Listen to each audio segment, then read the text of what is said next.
Good Thursday, everyone, and welcome to this edition of Conversations Daily News. I'm your host, Cyrus Webb. Glad you all could join us once again. Well, we made it over the hump, and we're in the home stretch towards the weekend. We, of course, have your news headlines coming up on this Thursday. We have the Truth of the Day with Mary Ellen Ciganovich, and in today's Entertainment Spotlight, we report in my conversation with Dr. Karen Smith, talking about the importance of making sure that children and adults are caught up on all their immunizations.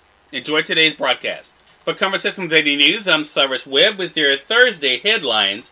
In Mississippi news, Mississippi has without a doubt surpassed previous COVID-19 peaks with the latest wave of cases, State Health Officer Dr. Thomas Dobbs said on Wednesday. We are clearly at the worst part of the pandemic that we've seen throughout, and it's continuing to worsen, Dobbs said. The Mississippi State Department of Health reported 4,085 new COVID-19 cases and 36 additional deaths on Wednesday. 26 of the deaths were reported between July 24th and August 17th. The other 10 cases occurred between November 20th and August 10th and were identified from death certificate reports. Vaccination is our best way out of this pandemic, Dobbs said. It's effective and extremely safe. COVID has killed almost 8,000 Mississippians, but we've seen very few side effects from the vaccine, he said.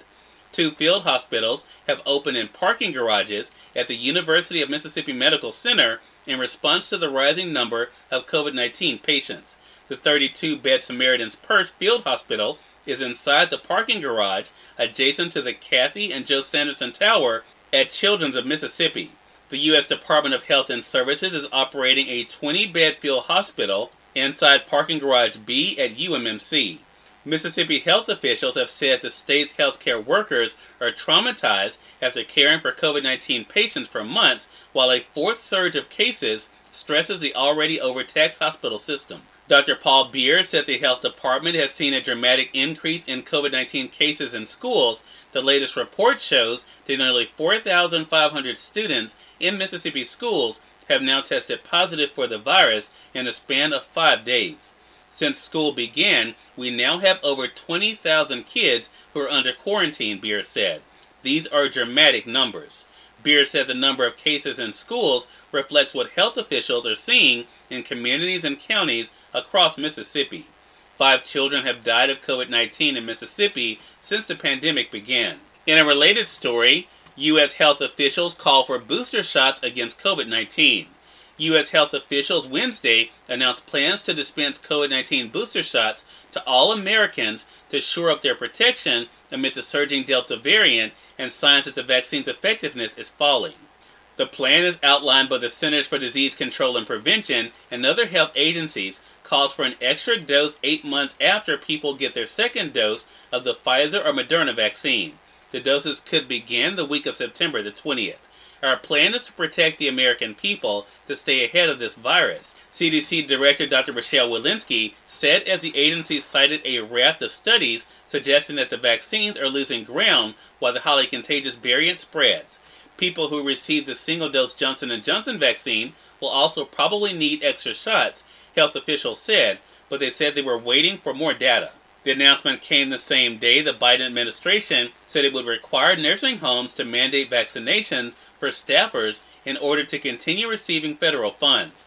Hundreds of thousands of nursing home workers remain unvaccinated despite the heightened risk of fatal infections among elderly residents. In international news, Taliban militants violently dispersed rare Afghan protest. Taliban militants attacked protesters Wednesday in Afghanistan who dared to take down their banner and replace it with the country's flag, killing at least one person and fueling fears about how the insurgents would govern this fractious nation. While the Taliban have insisted they will respect human rights, unlike during their previous draconian rule, the attack came as many Afghans were hiding at home or trying to flee the country. Many people have expressed dread that the 2-decade Western experiment to remake Afghanistan will not survive the resurgent Taliban, who took control of the country in a blitz that took just days. In business news, U.S. stocks take a late turn lower, marking second straight loss. Stocks fell broadly on Wall Street Wednesday, adding to losses in the market a day after the S&P 500 has its biggest drop in 4 weeks. The benchmark index fell 1.1%, its second straight loss coming off a 5-day winning streak. The selling accelerated in the final hour of trading, with the S&P 500's technology, healthcare, and financial and industrial companies weighing down the index the most. And finally, in entertainment news, Scarlett Johansson and Colin Jost welcome baby boy. Scarlett Johansson is a mom to two now. The Black Widow star recently gave birth to a son, Cosmo, with her husband, Colin, the Saturday Night Live star wrote on Instagram Wednesday. This is the first child for the couple, who were married last October.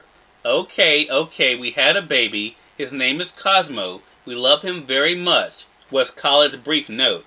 Cyrus Webb, Conversations Daily News. It's now time for the Truth of the Day with Mary Ellen Ciganovich. Mary Ellen, take it away.